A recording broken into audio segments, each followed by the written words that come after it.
So our blueberry puree is nice and smooth. It's ready to be put down and spread out onto a parchment-lined sheet pan. We're eating green. Eating green. Eating green. We're eating green.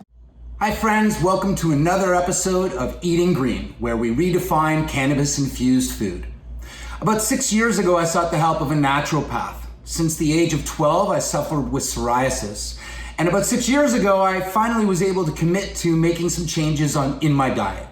I removed gluten, dairy, and refined sugar and started eating cannabis, and my life changed. About 60 days later, I lost 30 pounds and my psoriasis started to go away.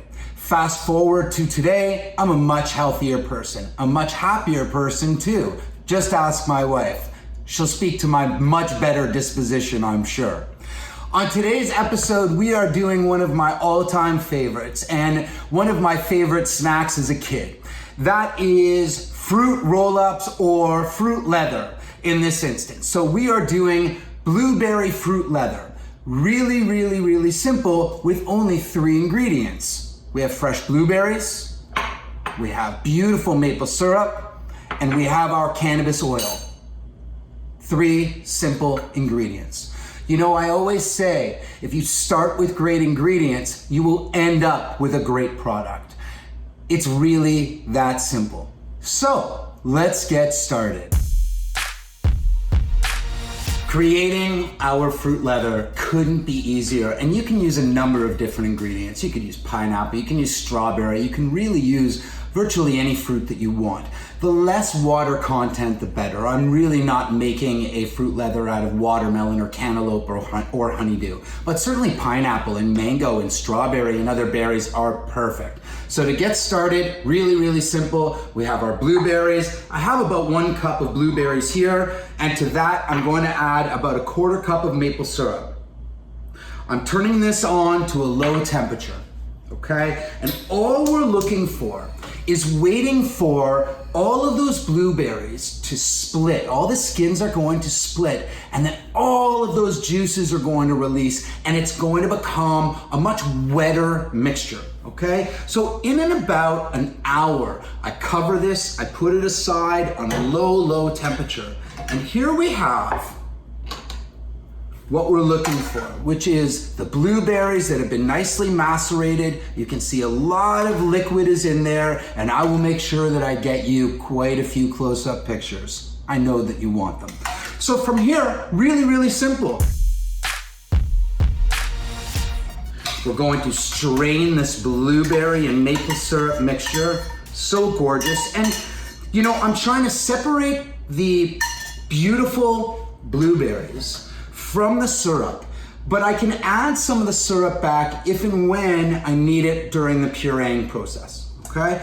So what I wanna do is I wanna let this strain and I wanna let this cool. The reason is because I don't like to infuse my cannabis when the foodstuff is too warm. So I will always bring it down to almost room temperature, and that's when I will start to infuse my cannabis oil. Okay, so from here, I'm gonna let this cool to room temperature. I'm going to add my 1 teaspoon, which is 5 milliliters of THC oil, and we're going to emulsify that into this blueberry mixture. Hang tight, we'll see you in a sec.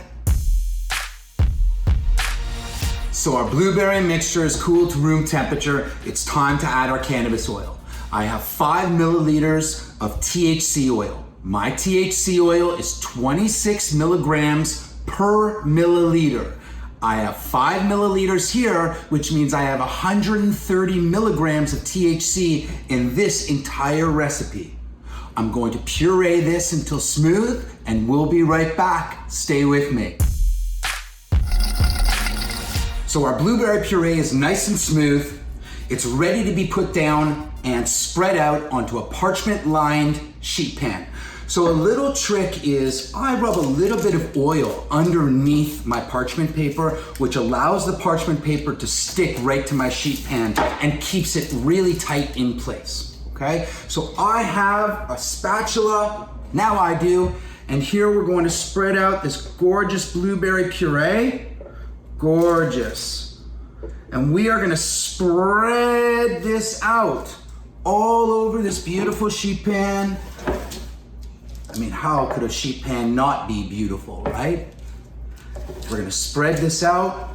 Now, I'm gonna put mine in a dehydrator. I use a dehydrator. I set my temperature to 95 degrees Fahrenheit, and I will dehydrate this for about 12 to 14 hours.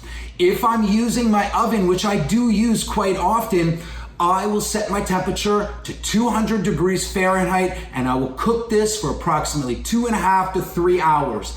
The texture is almost similar. I prefer dehydrating it, but cooking in your oven is perfectly good. Here we are, 12 hours later, still wearing the same t-shirt, but don't judge me. Our beautiful blueberry puree has been baked onto the parchment paper. It's been dehydrated for 12 hours at 95 degrees Fahrenheit. I'm going to serve it. I'm gonna cut it up into squares. I'm gonna keep it on the parchment paper, and I'm gonna store it in an airtight container. When I want, I'll open up, I'll grab it, I'll take off that parchment paper, and I'll enjoy it. By all means, kick it old school.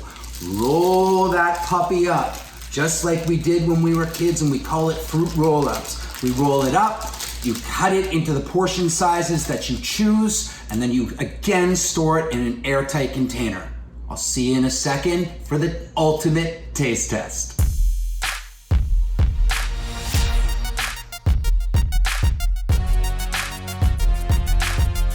And here we have it. 12 hours later, I've got a deck of cards.